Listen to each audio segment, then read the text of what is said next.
Like people get these like victim narratives, and then I try, like, I'll do a week smashing it because I'm like, that's an opioid. Like that's a spiritual fentanyl, you know?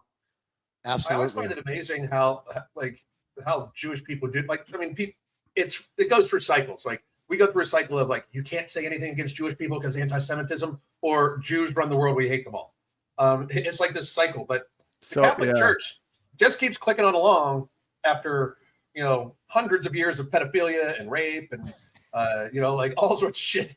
Like, and I mean, Catholics, I'm sorry, like it's not your belief, it's the church. The church is fucking corrupt to the goddamn core. Your belief is fine. You know what I mean? Like, if you want to believe in God, do that. I'm an atheist, but you do that.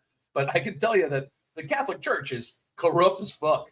Like we had a our Monsignor used to bring in pedophiles. Like, and that's why I'm like, when people will deny that. Well, I understand why people say this, but they're like, the public school system has more pedos. Like, I get it, but I'm like, dude, I'm telling you right now, we had like 9 priests, like 7 like raped kids.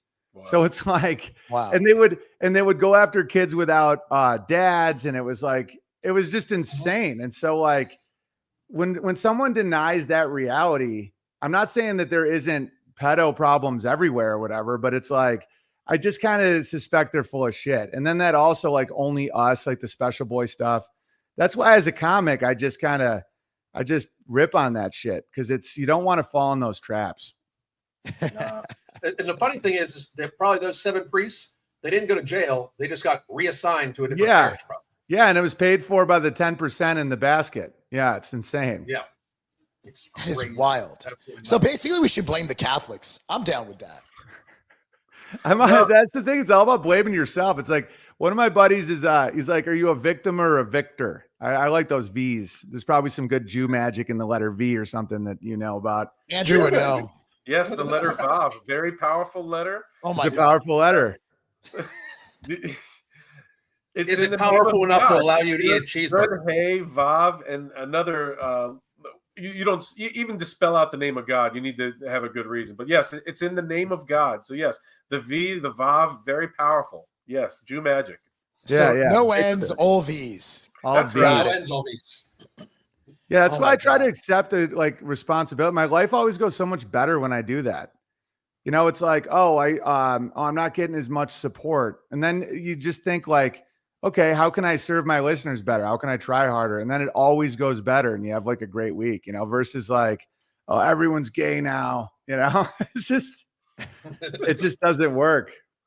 Speaking of gay, and you alluded to this earlier, talking about Nick Fuentes looking like somebody from the Village People.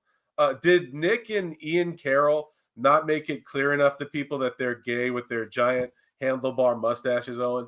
Well, I wanted Ian Carroll for the stash, the Freddie Mercury stash. Yeah, and it's like, and people get so confused by me. They're like, wait a minute, I thought you make fun of Jews. Like, aren't these your people in your movement? I'm like, dude, I'm not in any movement. I'm a comedian. And it's like, I've had to explain that so many times to people. I'm like, I just like, look at Ian Carroll. He's got a big gay mustache and he's got a little twinkle in his eye and he looks like he sips on the spear.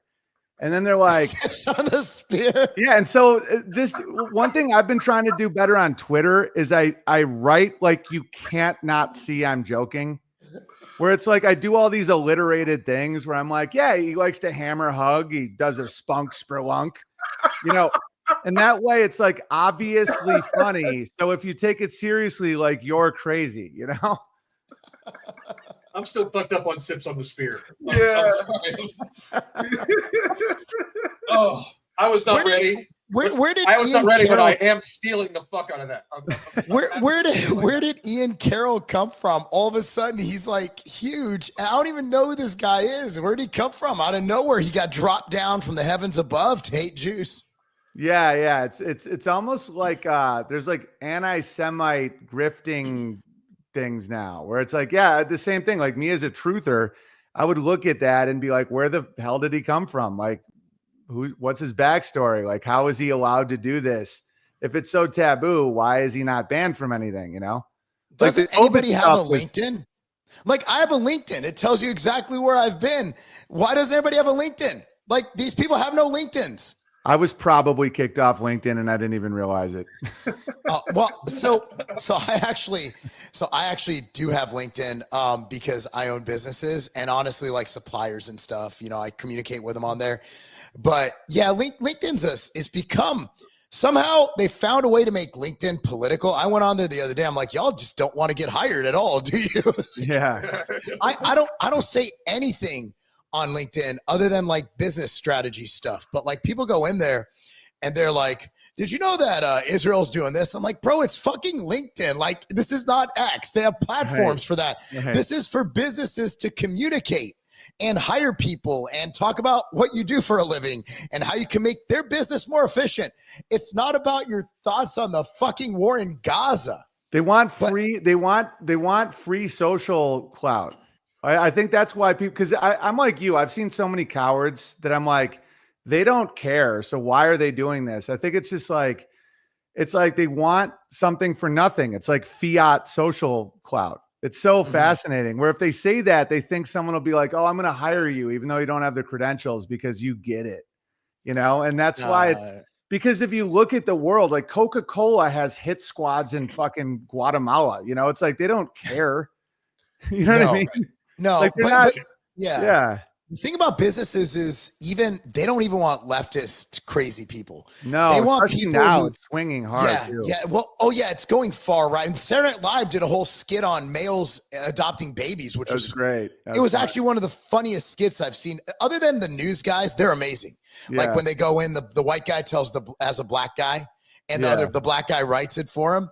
Shit, he's really good guys at that. too. I know those guys. They're like legit good guys. They're good comedians. But I look at when companies are trying to hire, and I speak from a guy who hires people, dude, we don't want any of that shit. Like I have this story during like when BLM was doing their thing in our warehouse, in our company, we had a customer service. We had an intern who was obviously an affluent white girl. And she was actually BLM. She would go to little protests and everything. And a lot of our company, this is the Midwest. These are like blue collar people. We're really MAGA. Like nobody cared. Everybody got along because once they walked in that door, the company culture took over and everybody got along. They still keep in contact to this day, even though she left for, obviously it was an internship. She got a job, right? So I look at it this way. When you're looking to hire someone for a company, I don't want a crazy right. I don't want a crazy left. Totally. I don't want someone to come in for an interview with January 6th tattooed on their chest. Right. Totally. At the same time, I don't want someone wearing a BLM hat. I want someone who just wants to fucking work and just wants to shut the fuck up and get along with his coworkers. You couldn't tell if you walked into our in Costa Mesa. I spend time there every like 2-3 weeks, man. Nobody knows what everybody's political affiliation is. Nobody cares because they're just working and getting along. And I think if the country operated like the companies I'm associated with operate, just because we hire good people who don't do that, I think we'll be in a great spot. But unfortunately, everybody thinks that every spot is a spot to discuss politics. It's wild how LinkedIn has become a cesspool for political bullshit. It's wild. Yeah. And I think assimilation requires work. I think like in the past, Irish, Italian, Black, whatever, if you all work together, there's a way for men to like start seeing bonds. Whereas if you don't have that, that's why you get so much insanity. And it's like, because I was doing tree work once in Georgia and, backwoods Georgia, where they don't like anyone from New York State. And me and my brother are from New York State. And it's like, after a few weeks, this one dude was like, New York's more like the East though, right? I'm like, yeah. He's like, it ain't the North, it's like East. Because he's just trying to cognitively allow himself to like me. and he can't like the North.